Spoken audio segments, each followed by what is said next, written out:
¿cómo están? Bienvenidos a un nuevo capítulo de Cine Plus, este programa que hacemos con mucho cariño para los amantes del cine y las series de televisión. Hoy día vamos a tocar un tema súper entretenido que yo sé que les encanta, es un tema que a mí también me fascina, que es el mundo del doblaje de las películas, de las series. Y tenemos un invitado que yo sé que les va a encantar porque es uno de los actores más queridos y reconocidos que hay en Chile. Su voz es inconfundible, voz de muchas caricaturas, la han escuchado en telenovelas y también en muchos comerciales de televisión, yo sé. Estamos hoy día con el gran Sandro Larenas. ¿Cómo estás, Sandro? Hola, buenas tardes, muchas gracias por la invitación. Estoy muy bien, muy contento de estar aquí contigo y con todos los telespectadores, televidentes que nos están viendo y escuchando en este minuto. Yo estoy seguro que quizás no lo ubican de cara, porque el igual es muy famoso, pero escucharon la voz y ya saben de quién reconocieron al tiro su voz. Sí, es bastante próxima a mi voz al personaje. Así es, o al y personaje a mi voz. principalmente, No claro, sé, tu personaje más reconocido es la voz de Garfield, ¿no? Exactamente, un poco más de 30 años. Sí, pues tú llevas más de 40 años haciendo doblaje, ¿cierto? Sí, exactamente. Bueno, la primera pregunta, quiero partir con un tecnicismo. ¿Ya? ¿Doblajista o actor de doblaje? Actor de doblaje. ¿Y cuál es la diferencia? Actor o actriz de doblaje. Porque es una actuación. Pues recalquemos eso, porque es importante decir que lo que haces tú es actuar y no solo poner una voz en otro idioma. Es que poner una voz es actuar. ¿Ya? Sí, no está tan lejano. El término más correcto, castellanamente hablando, es actor de doblaje o actor de voz, ¿no? O actriz de doblaje, en fin. La actuación está involucrada en el doblaje desde que el doblaje partió. Cuando los de Hollywood decidieron doblar las películas al castellano y se fueron a España, y allá el acento castizo no pegó mucho porque querían entrar a Sudamérica con su cine. No dio acá, pero los mexicanos sí lograron hacerlo y con eso tuvieron éxito. Desde que partió, la actuación ha estado involucrada. Siempre el buen doblaje ha tenido relación con una buena actuación. ¿Tú fuiste uno de los pioneros acá en Chile en hacer doblaje? Digamos, no uno de los pioneros, porque hubo gente que estaba un año antes que yo haciendo doblaje. ¿Ya? Lo que pasa es que en mi caso, el gatito, ¿no? El gatito Garfield, ha significado visualizarme más a mí. Pero no soy el pionero, no soy el único, no soy el más importante. Hay muchos otros actores Hay grandes actores de doblaje acá en Chile, sí, es verdad. Sí, y el doblaje chileno está a un muy buen nivel internacional. Se instaló ahí, en fin, a raíz de una acción quijotesca de un señor llamado Osvaldo Barcelato, que decidió poner la primera empresa de doblaje chilena, de RTL, y después pasó a ser DINT. Y gracias a eso que se empezó a implementar esta actividad acá y muy prontamente agarró vuelo y se proyectó internacionalmente, compitió internacionalmente. Otros países también ingresaron, otros países sudamericanos, ingresaron al mercado del doblaje también. México partió, pues Venezuela, no sé, Colombia, Argentina también. Argentina incluso estaba antes que Chile en el doblaje. ¿Se acuerdan de Benny Hill? Sí, por supuesto. Ya, Video Records, ¿no? Video Records, claro. Sí. Recuerdo cuando yo era chico, veía estos VHS o estas películas en TVN y al final decía doblado en Video Records, Buenos Aires, Argentina. Me acuerdo perfectamente. Claro, entonces el doblaje existe en Sudamérica hace mucho rato. Y ahora actualmente casi todos los países están haciendo doblaje. Perú, Bolivia, Uruguay, no sé si Paraguay, pero Argentina, Colombia, Venezuela, Ecuador.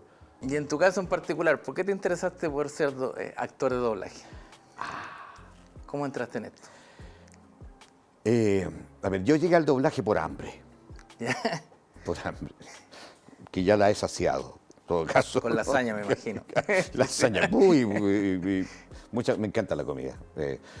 Es curioso eso, la similitud del personaje con la personalidad del actor de doblaje. Bueno, ¿qué me habías preguntado tú antes? ¿Cómo entraste al tema del doblaje? ¿Por qué te interesó ser Estaba haciendo teatro callejero yo con Andrés Pérez en ese momento, y llegó a nuestras manos una hoja de un diario. O sea, venía envuelto una marraqueta, una merluza, no sé, con suerte una merluza.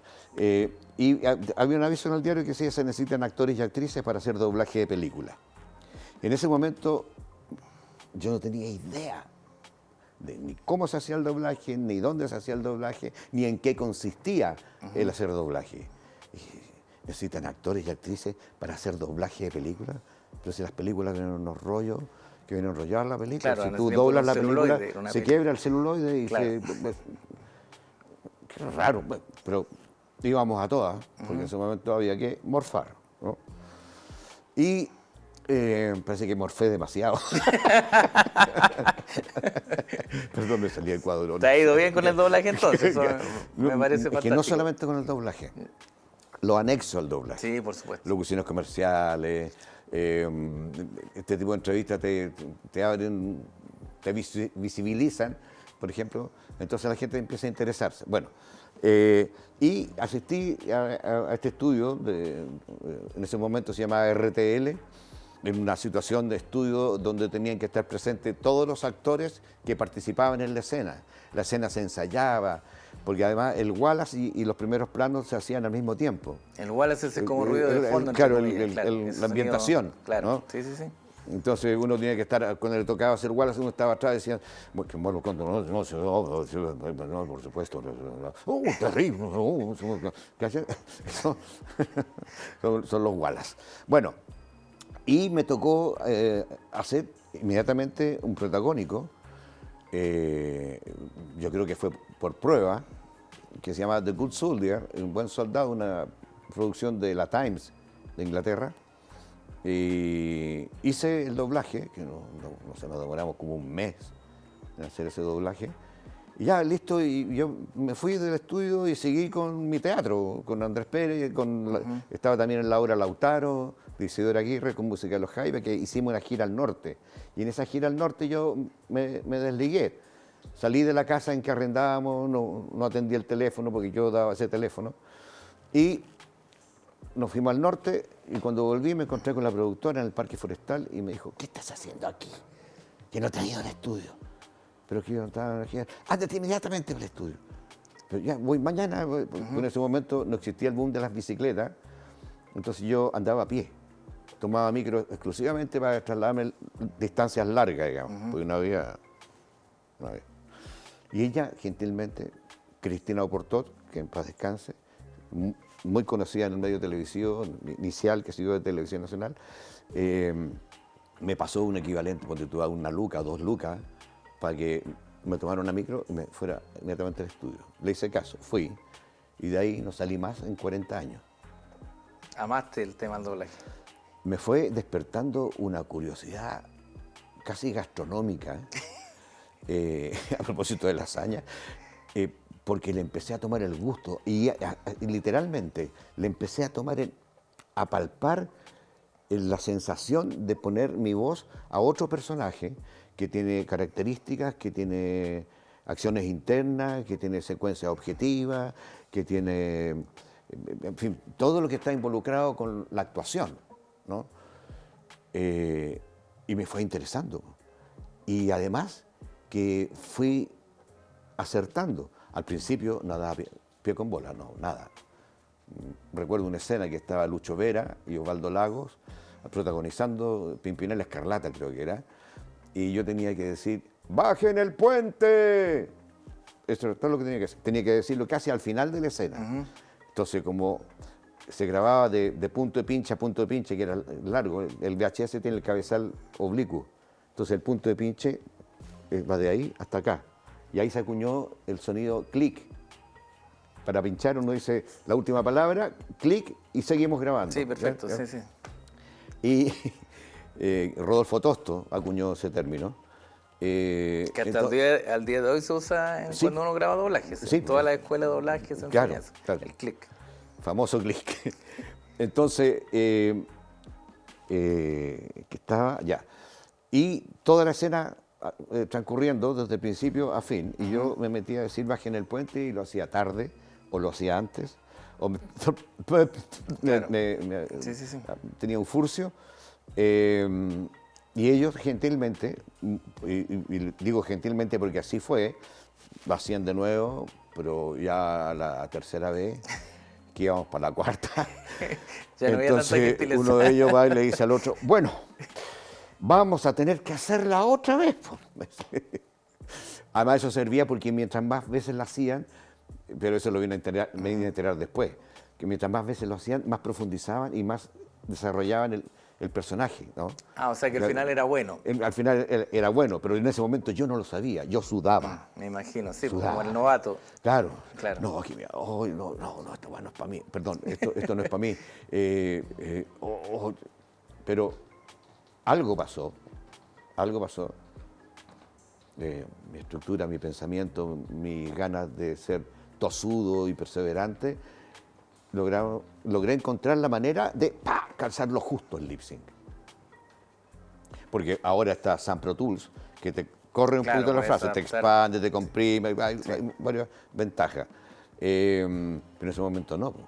Tenías que entrar en el momento exacto y hacerlo perfecto. Logré dar con eso, y eso me permitió darme cuenta de algo que no se hablaba en el doblaje, que para el sincro no basta solo con el código de tiempo, sino que hay otros sincros que te las da la imagen, que te las da la música, que te las da el Foley. Cuando suena tal cosa, ¡pum!, entro, ¿cachai? O cuando pasa el auto y por el segundo poste, ¡pum!, entro, ¿cachai? Uno empieza a encontrar mañitas, tips que le llaman ahora. Así es. Bueno, y eso me sirvieron para ir desarrollando el asunto del doblaje. Me gusté, fui útil, fui productivo. De hecho, había colegas que se quejaban porque yo protagonizaba todo. Yo lo hacía todo. Bueno, lo siento. Está bien, pues bueno, eso habla de tu talento. Claro. Estamos conversando acá con el gran Sandro Larenas, la voz de Garfield para toda América durante décadas ya. Le vamos a estar preguntando justamente a la vuelta de esta pausa comercial cómo llegó a ser la voz de Garfield. Pero antes nos vamos con una pequeña nota de nuestra Nata Floyd. Hola, ¿qué tal, comunidad cinéfila? Muchas gracias, Juanca, y qué honor tener a una eminencia del doblaje en nuestro programa. Gracias a Cinecolor tuvimos el honor de ser uno de los pocos en ver antes que todos la película Los Cuatro Fantásticos Primeros Pasos. Así que te invito a conocer el evento y ver las impresiones del público que asistió.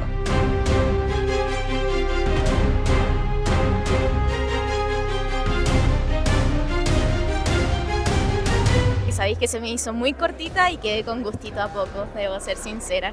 Me hubiese gustado que desarrollaran algunas cositas un poco más, pero lo que puedo rescatar, Pedrito Pascal, como siempre, que lo hizo excelente una vez más con otro personaje. Así que eso. Tremenda película, de verdad, vayan a verla. En verdad es muy potente de lo que ha hecho Marvel. En verdad la película es entretenida, los personajes conectáis y hay escenas demasiado intensas, así que en verdad es como literal, como dicen, es una familia, así que recomendadísima total. Y quédense los postcréditos, por favor. Ambientada en el vibrante telón de fondo de un mundo retrofuturista inspirado en los años 60, la película presenta a la primera familia de Marvel, mientras se enfrentan a su desafío más terrorífico hasta la fecha. Obligados a equilibrar sus roles como héroes con la fortaleza de su vínculo familiar, deben defender a la Tierra de un dios espacial voraz y su enigmático heraldo, Silver Surfer. A lo largo de la película, este plan de Galactus de devorarse la Tierra no será lo único, ya que los problemas se volverán muy personales para los Cuatro Fantásticos. La película es dirigida por Max Shackman, conocido por su participación en Juego de Tronos o en The Voice. Y por supuesto su elenco cuenta con estrellas increíbles como Pedro Pascal o Joseph Quinn. La película es muy entretenida y muy distinta a lo que ya habíamos visto con Marvel. Tiene un estilo medio Beatlemaníaco, medio retrofuturista, pero aún así mantiene la esencia para los que somos fanáticos de los Cuatro Fantásticos. Síguenos en redes sociales para contarnos qué otro evento te gustaría ver en pantalla. Soy Nata Floyd para Cineplus de Cine TV+, y nos vemos en otra ruta cinéfila. Ven a conocer Be Happy Patio, una increíble terraza donde puedes disfrutar de exquisita comida urbana, cafetería, crepes y waffles, además de una amplia variedad de sándwich y hamburguesas. Estamos en Avenida Carrascal 5018, Quinta Normal. Síguenos en Instagram y Facebook en @BeHappyPatio. Te esperamos. Estamos de vuelta a esta pequeña pausa comercial. Estoy muy entretenido acá conversando con el maestro Sandro Larenas, que nos va a conversar justamente ahora cómo llegaste a ser la voz de Garfield, que entiendo además que el mismísimo creador de Garfield dio su aprobación, ¿cierto? Sí, fue en un casting. 3 actores de doblaje participamos en el casting para hacer la voz de ese personaje.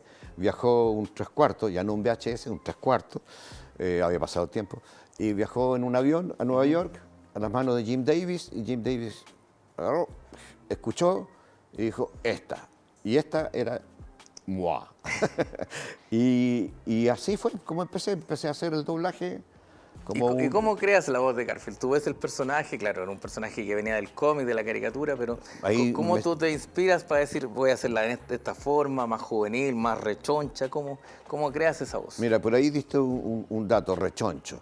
Eso dio luces. A mí me sirvió mucho mi preparación como actor. El estudio del personaje, la tridimensionalidad, en fin, todo.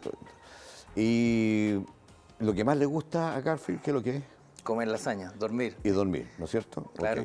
Okay. En el comer, los sonidos del comer que emite el cuerpo humano no son del todo agradables como para hablar. Y es muy difícil mantenerlo en el tiempo como fuente sonora expresiva, mantenerlo en el tiempo, esa caracterización. Entonces en el dormir estaban las setas que nos llevaban a España nuevamente, se ponía muy castizo el gato.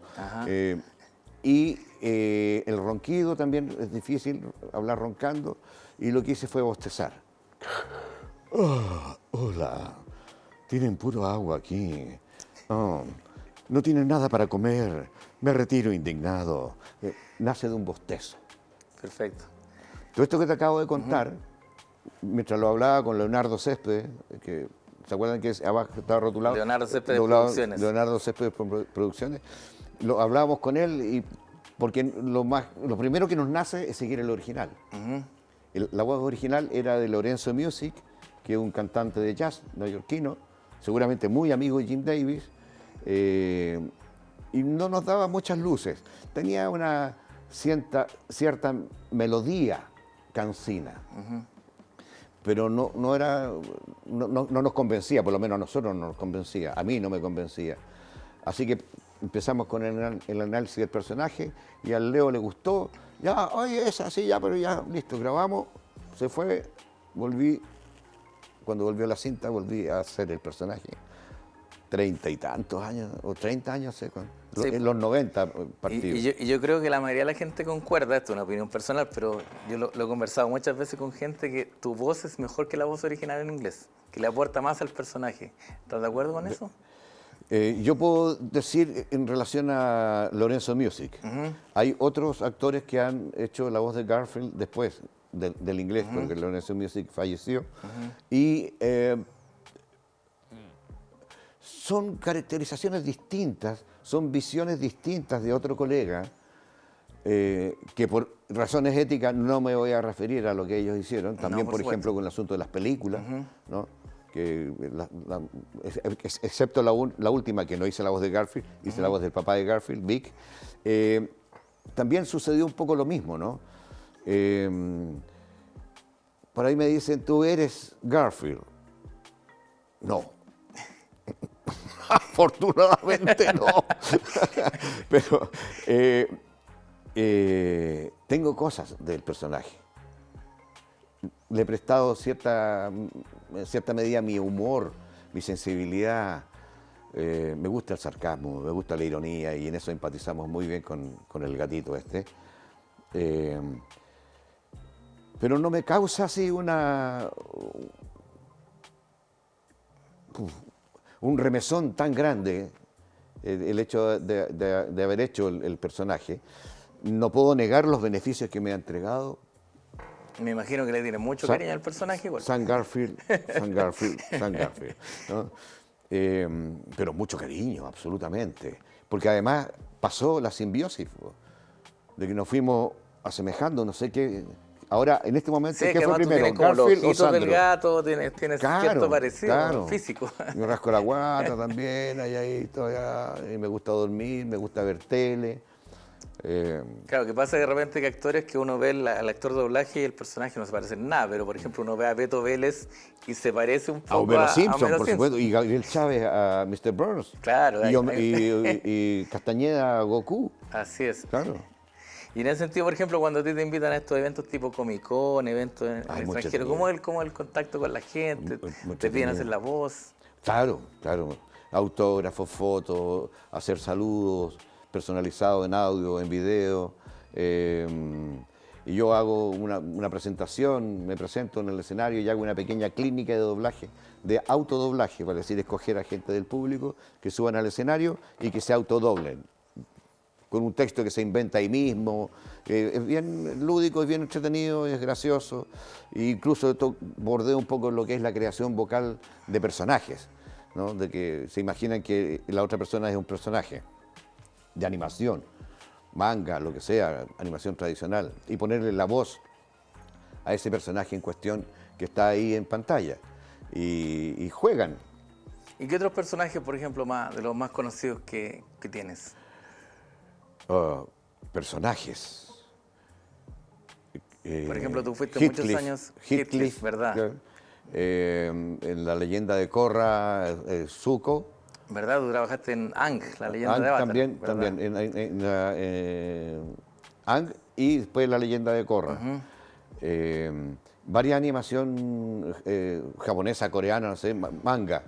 Pero, por ejemplo, Escuela de Computadores, King Nikuman, por ejemplo. Yo hacía Robin Mask. Tú fuiste la voz de Richard Dean Anderson en la serie Stargate también. Exactamente, sí, durante harto tiempo, que partió como coronel y llegó a general. Así es, claro. ¿Verdad? Una gran serie de ciencia ficción. Sí, muy entretenida, muy entretenida. Fíjate que cada vez que, en las convenciones que me decías tú, hay fanáticos que llegan donde me dicen, ¿y usted cuando hizo tal cosa? Y todavía no te acuerdas. Y yo, eso, hice yo. Pido que me recuerden, me refresquen la memoria y me muestren el teléfono. Mira, aquí está. Ah, sí, por supuesto. Por ejemplo, yo me había olvidado que había hecho Cactus Jake en Garfield. Cactus Jake es el hermano que vive en el campo de John Bonachon o John Arbuckle, ¿no? ¿Verdad? Sí. Entonces, ¿Y cómo era esa voz? ¿Te acuerdas más o menos? Era como mexicano, si bien. Hola, hermano, ¿qué tal? ¿Cómo estás? Toda la razón. Saturé, parece, perdón, disculpe. ¿Qué es lo más complejo de doblar? ¿Tener una dicción perfecta? ¿Cómo se logran esas cosas? No, eso es atletismo, es gimnasia. La dicción perfecta es gimnasia y concentración. Pero en tu caso, ¿cómo lo haces? ¿Haces ejercicios permanentemente? ¿Es natural? ¿Lo aprendiste? Hablo todo el día. Porque en general los chilenos no hablamos muy bien, yo principalmente. El chileno promedio no tiene una dicción muy buena, hablamos rápido. ¿O tú crees que es un mito? Eso es un mito, porque hay gente de otros lugares de Latinoamérica que nos entiende. ¿Sí? Les cuesta un poco, como nosotros también nos cuesta entender, por ejemplo, no sé, a un venezolano o a un colombiano que también tiene su velocidad. Fíjate que hay un asunto sociocultural, metafísico, antropológico, que es la impronta auditiva. Uno tiene la voz que tiene por lo que escucha. Por ejemplo, ¿a ti te han confundido la voz con la voz de tu padre? Sí, muchas veces. De hecho, se parece. ¡Voilá! Sí. Y tu referente auditivo inicial fue tu padre. Por se supuesto, impronta, sí. se pega. Esa tonalidad, el color, los matices, incluso llega al punto de copiar las palabras, copiarse la risa, el mismo sentido del humor, y empezáis a desglosarte a ti mismo ahora, a esta altura, y empezáis a reconocer acciones de tu padre en ti. Totalmente. Bueno, eso mismo pasa con la voz. La voz es por lo que uno escucha. Y la voz, discúlpenme los teóricos, la voz jamás se pone, la voz nace. Nace de un estado anímico determinado y de una situación psicológica determinada. Si estás relajado, la voz va a salir relajada. Si estás tenso, inmediatamente te vas a tensar y va a haber una alteración. De ahí nace el nudo en la garganta. ¿Cierto? Sí, me ha pasado muchas veces, cuando uno se pone nervioso sobre todo. Impide hablar, muchas las venas y están las cuerdas vocales friccionándose así. ¿Ya? Sí. Por eso que la mayoría, bueno, esto yo se lo escuché a una expositora, una fonoaudióloga de la Universidad de Valparaíso, o fue en Valparaíso, que hizo un magíster, un doctorado en Alemania, y una de las conclusiones era que el 90 o 95% de las disfonías no eran por causa de catarro, ni gripe, ni resfrío, ni nada de eso, era por problemas emocionales.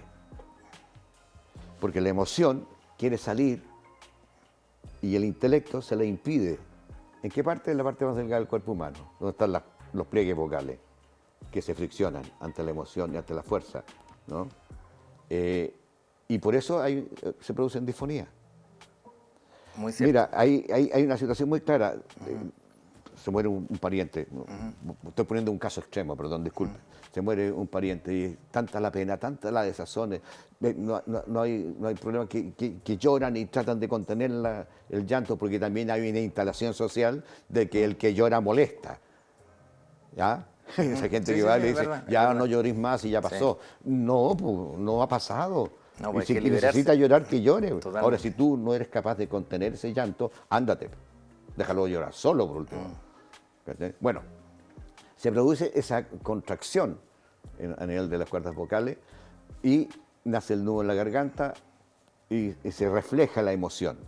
Es uno de los reflejos de la voz y la emoción más evidentes. Hay otros más que se reflejan desde la tonalidad, del cómo habla, en fin. Oye, me fui. No, está bien, me parece. O sea, estoy fascinado con tu conversación. Nos queda poquito tiempo, lamentablemente. Sí, Tengo que preguntarte por un tema que viene a la tecnología, viene el tema de la inteligencia artificial, y yo sé que... ¿Qué opinas tú de estos doblajes que están empezando a hacerse con inteligencia artificial? ¿Y qué crees que tú va a pasar con la industria del doblaje a futuro? Va a mutar, va a cambiar seguramente, y va a cambiar hacia una especificidad aún mayor, hacia una calidad que la inteligencia artificial no va a alcanzar a llegar muy luego.